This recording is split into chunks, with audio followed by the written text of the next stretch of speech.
Hey, this is Dr. Ranicki with Dr. Ranicki's Creating Wellness Center in Savannah, Georgia. I'm going to talk with you for a moment about spinal stenosis. This can be such an unbelievable problem for people.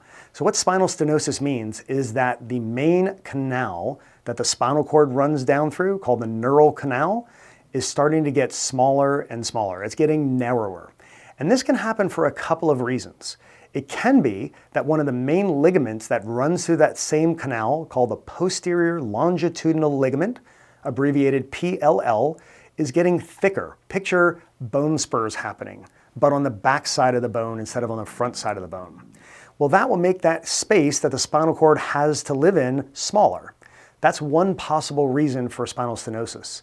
But another one, and one that I see much more commonly in my practice, is where one of the bones of the spine has either slid straight back or slid straight forward. Now, every bone has a hole in it that the spinal cord lives inside of. So I want you to picture for a moment that this is the hole in one bone. Let's call it L5. And this is the hole in another bone. We'll call that one L4. And the spinal cord has to live inside of that hole. Now, if those bones were to misalign, if L4 were to slide backwards, can you see how now those holes don't line up anymore and the opening has become much narrower? Or it could do just the opposite. It could slide forward, and now you're going to get the same problem. Well, we call the bone sliding forward an anterolisthesis, and the bone sliding backwards a retrolisthesis. So retro means backwards, antero means forwards, and listhesis means slippage. Well, these are things that chiropractors can help out with and that we do all the time. Every day I've got patients that are coming into me with either a retrolisthesis or an anterolisthesis. They're not uncommon problems, but they're what we find to be the major cause of spinal stenosis. And it's something that a chiropractor can usually very easily correct and help your body to realign. Why hasn't your medical doctor told you about this? Well, because the reality is we get different training. And a medical doctor doesn't receive training in how to look at a set of x-rays for spinal alignment. When I take x-rays of patients, I'll very often see their teeth in those x-rays. And I imagine that any dentist could probably look at their teeth in those x-rays and say, look at that cavity right there. That's a really obvious glaring cavity. How could you not see that? Because I don't have any training in how to look for that. Even though I know how to take x-rays, I know how to look at x-rays, I don't know how to look at x-rays for that kind of a problem. And the same is true in the difference between how chiropractors evaluate x-rays and how medical doctors evaluate x-rays. So that's one possible option of how spinal stenosis could come into being, and it should be pretty obvious how a chiropractor may be able to help out with that.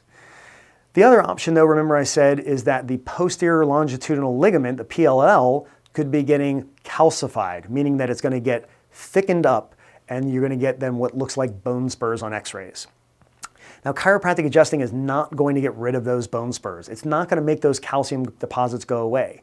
But what it is going to do is it's going to stop them from growing any further. And I would argue that that is pretty important to do, because if it keeps growing, then the stenosis just keeps getting worse and worse.